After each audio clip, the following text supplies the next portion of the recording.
আসসালামু আলাইকুম, বিসমিল্লাহির রহমানির রহিম। প্রিয় শিক্ষার্থীবৃন্দ, তোমরা যারা সপ্তম শ্রেণীতে পড়ো, তোমাদের সপ্তম শ্রেণী ইসলাম শিক্ষা বই থেকে আজকে দ্বিতীয় অধ্যায়ের সকল প্রশ্নের উত্তর নিয়ে আলোচনা করব। ক্লাসটি অনেক গুরুত্বপূর্ণ, পরীক্ষায় এই প্রশ্নগুলো থাকবে। তোমার মনোযোগ সহকারে ক্লাসটি অনুধাবন করে ইনশাআল্লাহ উপকৃত হবেই। আমাদের নমুনা প্রশ্ন ছিল বহু নির্বাচনী প্রশ্ন। প্রথমে ছিল এক, মানুষকে সংযম শিক্ষা দেয় কোন ইবাদত? সালাত, যাকাত, সওম, হজ। উত্তর হচ্ছে এখানে এই গ নম্বরটা উত্তর। তারপরে সাদকাতুল ফিতর আদায়ের মাধ্যমে সমাজে অর্থনৈতিক বৈষম্য দূর হয়, সমাজের সৌহার্দ্য বৃদ্ধি পায়, রাসূলের সন্তুষ্টি লাভ করা যায়। নিচের কোনটি সঠিক? এটা হচ্ছে 1 এবং 2, এই ক নম্বরটা সঠিক। নিচের উদ্দীপকটি পড়ো এবং 3 নং ও 4 নং প্রশ্ন উত্তর দাও। রমজান মাসে মুরাদ সাহেব রোজা রেখে সকালবেলা গ্রামের বাড়ির উদ্দেশ্যে রওনা দিলেন।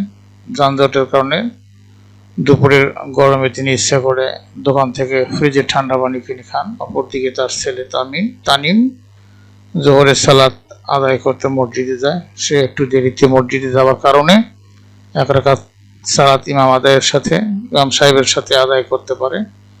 তো এখানে প্রশ্ন হলো যে মুরাদ সাহেবের কাজের মাধ্যমে কি লঙ্ঘিত হয়েছে? এখানে উত্তর হচ্ছে ফরজ, ওয়াজিব, সুন্নত, নফল, তার মধ্যে হচ্ছে ফরজ। এটা হবে সঠিক উত্তর। 4 নম্বর প্রশ্ন ছিল তানিমের করণীয় কি ছিল? ইমামের নামাজ শেষে দাঁড়িয়ে যাবে, না 3 রাকাত আদায় করে নেবে, না নামাজ সংক্ষিপ্ত আকারে আদায় করবে? উত্তর হচ্ছে এখানে 1 ও 2 সঠিক উত্তর, এগুলো হবে না। এরপরে সৃজনশীল প্রশ্ন, রফিকের বয়স 10 বছর। সে আল্লাহর সন্তুষ্টি অর্জনের জন্য ভোর রাতে আহার গ্রহণ করে সূর্যাস্তের পূর্বে আর কিছুই খায়নি। তার চাচা তারিক সাহেব একটি নির্দিষ্ট মাসের শেষ 10 দিন মসজিদে অবস্থান করে ইবাদত বন্দেগীতে নিয়োজিত থাকেন।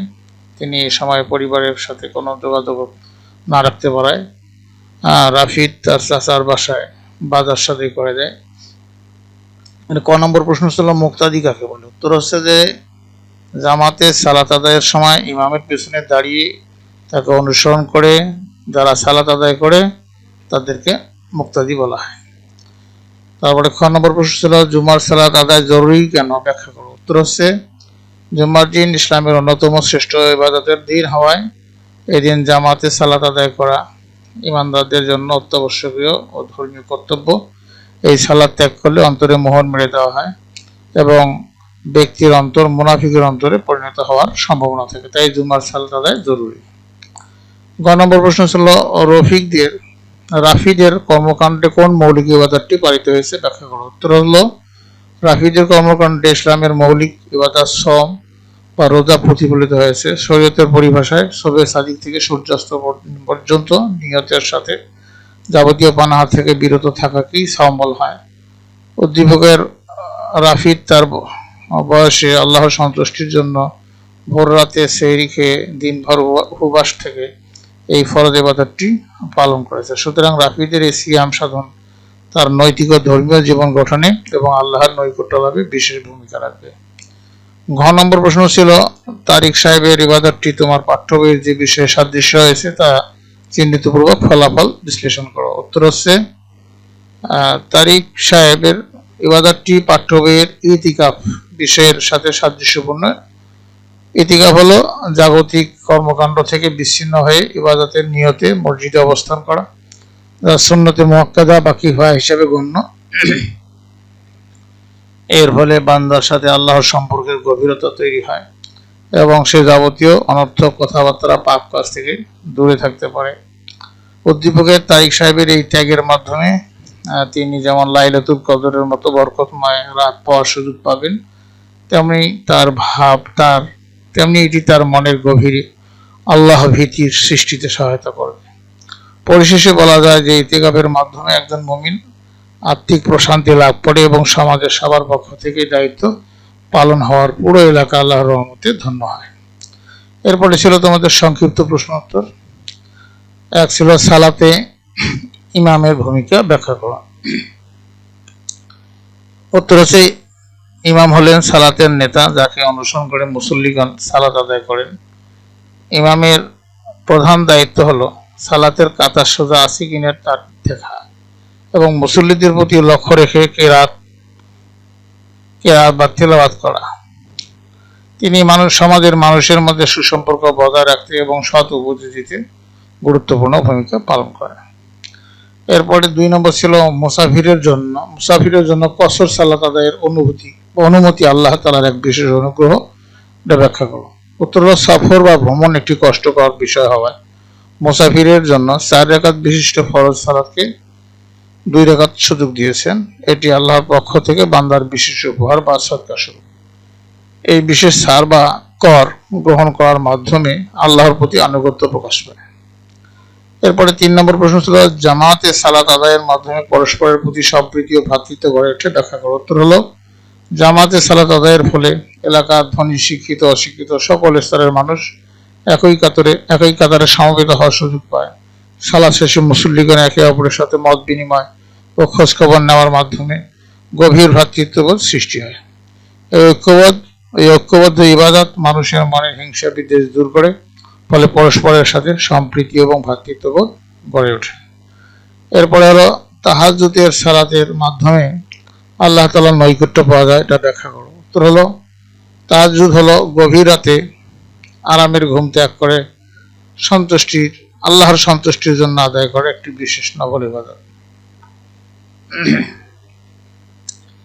এই আদায়ের মাধ্যমে বান্দারা আধ্যাত্মিক উন্নতি ঘটে, সে অত্যন্ত প্রিয় হয়ে ওঠে। পবিত্র কোরআনে মহান আল্লাহ তাআলা এই সালাত আদায়কারীর জন্য বড় পুরস্কার ও মর্যাদা ঘোষণা দিয়েছেন। 5 নম্বর প্রশ্ন ছিল, নিশ্চয়ই সালাত মানুষকে অশ্লীল ও খারাপ কাজ থেকে বিরত রাখে। ব্যাখ্যা করার উত্তর হলো, সালাত মানুষের জীবনকে নিয়মতান্ত্রিকতা ও পবিত্রতা দিয়ে যাবতীয় পাপাচার থেকে দূরে রাখে। একজন মুমিন যখন নামাজ আদায় করে তখন তার মনে এই চেতনা জাগ্রত হয় যে সে একদিন তাকে আল্লাহর সামনে দাঁড়াতে হবে। এই বিবেকবোধ তাকে যে কোনো মন্দ অশ্লীল কাজ থেকে বিরত রাখে। এরপরে 6 নম্বর প্রশ্ন ছিল, সিয়াম হচ্ছে ঢাল স্বরূপ। ব্যাখ্যা করো। উত্তর হচ্ছে, ঢাল যেভাবে যোদ্ধাকে শত্রুর আক্রমণ থেকে বিরত রাখে, ঠিক তেমনি রোজা মানুষকে দুনিয়াতে পাপাচার থেকে এবং আখিরাতে জাহান্নামের আগুন থেকে রক্ষা করে।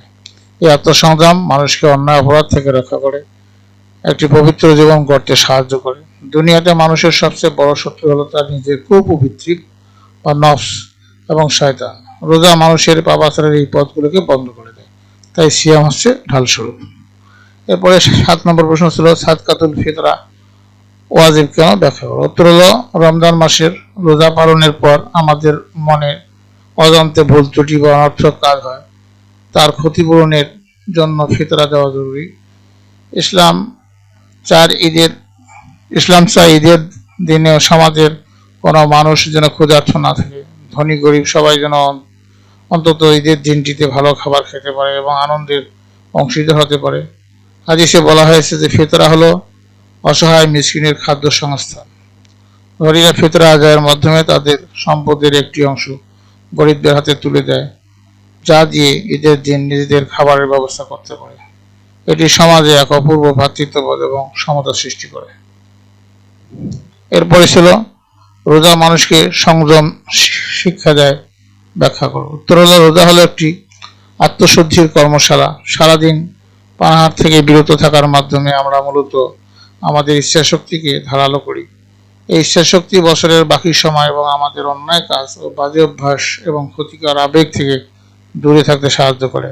রোজা আমাদের শেখা আমাদের জীবন আমাদের নিয়ন্ত্রণের অধীনে এবং আমাদের প্রবৃত্তির অধীনে নয়। এভাবে রোজা মানুষকে সংযম শিক্ষা দেয়।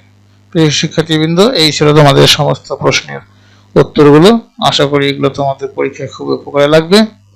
তো আজকের ক্লাস এই পর্যন্ত। পরবর্তী ক্লাসে আমরা পরবর্তী অধ্যায় নিয়ে আলোচনা করব। তো তোমাদের সার্বিক মঙ্গল এবং পরবর্তী ক্লাস দেখার আমন্ত্রণ জানিয়ে আজকে এখানে বিদায় নিচ্ছি। খোদা হাফেজ।